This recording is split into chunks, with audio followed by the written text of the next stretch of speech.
efficient trading clause. Again, third important thing is the CDM. That's the clean development mechanism. Now, US says, see, I will have Brazil, I will build carbon sinks in Brazil. What it says? I will build carbon sinks in Brazil. Now, I will get the credit for it. Or it says I will build something else in something somewhere else, and I should get the credit of reducing the carbon dioxide level.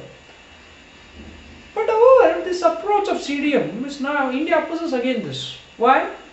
Because, see, what is the whole objective of this whole climate change? We have to reduce the overall carbon dioxide level.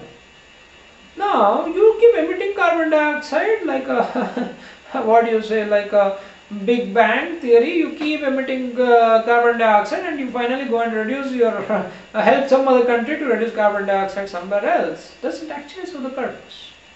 You need a holistic approach. You need to reduce the carbon dioxide, right? If you want to lessen the climate change, you need to reduce the carbon dioxide. It's not about you keep on emitting, your industries are safe and you help somebody to do that. That is not acceptable, right? So these are the three important clauses which developing countries oppose. What is the developed countries oppose? They oppose that US basically says that India and China being the topmost emitters, there should be an Annexure 1, not Annexure 2. So there has been a problem. Another important problem is that US says the targets should be on gross basis, whereas India says the target should be on per capita basis. Why? We have large population, right? Ours is a more than 1 billion population, and definitely will produce more carbon dioxide compared to what United States of America can produce. So India says it's on your target should be on a per capita basis, whereas United States says it should be on the gross basis. Our European Union, that is the most profitable, because 1990 is the pre-industrial world. What happened in 1990? It was the fall of Russia. EU says the target should be based on the whole European Union, not for an individual country. Why? If it comes to an individual country, Germany will suffer very much. Understand this? EU says I want the target for entire European Union. Entire European Union has many states and it includes Eastern European states which are not so developed. Western European states are developed. Eastern European states are not so developed. So when they are clubbed, what will happen? They can easily meet their targets. Right? So this is the whole talks that is happening about. Now, then we have this. So we saw what is the argument of United States, we saw what is the argument of EU. Now India and China are also not behind. In fact, India and China, their convergence is only on this climate change. In every other else, they are generally different. There is a lot of problem with China. We will study about it when we speak about China. India and China are asking for a new fund. Create a new climate adaptation fund. So whenever you read about India, India will generally speak about create a new climate adaptation fund. They are saying that, Mr. Developed countries, give your 0.5% of your GDP to this fund. How much? 0.5% of your GDP to the fund. That will constitute $500 billion. And who will get the most of this fund? India and China. Almost India and China will get $200 billion. Understand this?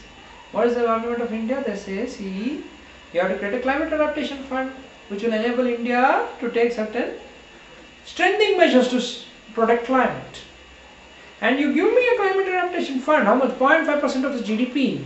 That will account to $500 billion. And of which $200 billion will come only to India and China. Understand it? What each and every people are saying. Everybody is greedy, right? You and me are greedy. We want this. But the developed countries say, see re Baba, I am already giving you food aid of $600 billion. Okay? The developed countries are giving food aid of $600 billion. How can I expect another fund? No, I cannot expect another fund. fund. This is the argument of developed countries. So what is happening? What does India say for this? See, India and China want a $500 billion extra fund. Developed countries say, no, no, no, I am not giving, I am already giving you $600 billion as a food aid. But India says, stop giving this food aid, I don't want this food aid. I have my people, I have land, give me the technology, I will grow my own food. Give me the technology of self-dependence, I will grow my own food. So this is what India says. Okay, thank you. Hello. Howದು? So we are back. Okay.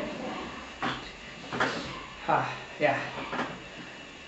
So this is the whole story about this whole climate adaptation fund. What is the story about climate adaptation fund? We ask for $500 billion because we get $200 billion. India gets $200 billion. But developed countries say, we are already giving $600 billion as a food aid and I am not going to give another more. And we said, no, no, no, stop your food aid. Give us the technology. We have the people, we have the land. So, these are the major dimensions, whenever you read climate change. These are the major dimensions which generally get discussed.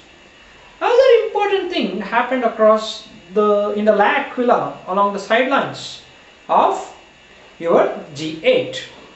In this G8, what happened was, there were many fuss. There were many fuss for both developed countries, there were many fuss for developing countries. It was for the first time that the developed countries agreed for a target. They said that by 2050, write this down, by 2050, the developed countries will reduce by 80% and the rest of the world by 50%.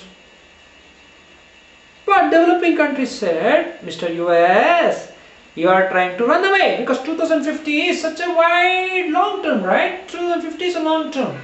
Give me an intermediate term. However, you have agreed to reduce to 80% by 2050, right? Give your intermediate term as 40% by 2020. What did developed countries ask? Reduce your term to 40%. Give me your intermediate commitment to 40% by 2020, for which US does not agree. US outrightly says, I cannot agree to any term targets without India and China also coming into also agreeing to the targets. Unless and until India and China agrees to the targets, US cannot agree to any targets. That's why you can see that Tony Blair, all these people traveling across the globe, especially to India and China, speaking about climate change. Why? Because there has to be something, right? There has to be some treaty or somewhere somebody has to compromise, right? So this is what developed US says. Second important point which happened in the La Aquila conference is, developed countries identified that the MDG goals, that is called as the Millennium Development Goals. Yeah. So, we were speaking about the La Aquila conference where the developed countries agreed to two goals. There is target, that's a long-term target, 2050 target, but disagreed to the short-term target, 2020 target, which the developing countries demanded. And also they identified the MDG goals is the most important.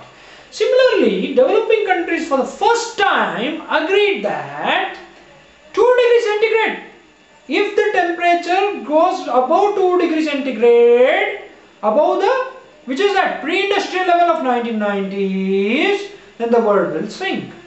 Now please make this note because we will see how India got stuck in its whole process by this agreement.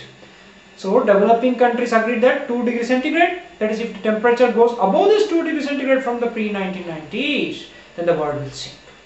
And the second important thing what they agreed was called as the peaking agreement. What do we mean by peaking? It says that, see Baba, what is the problem developing countries? You say that you want to be industrialized, right? That's what you want, right? You want to build industries, you want to give food to the poor. You want to give work to the poor so that he gets the food. That's what you want, right? So, okay. Let's agree to this.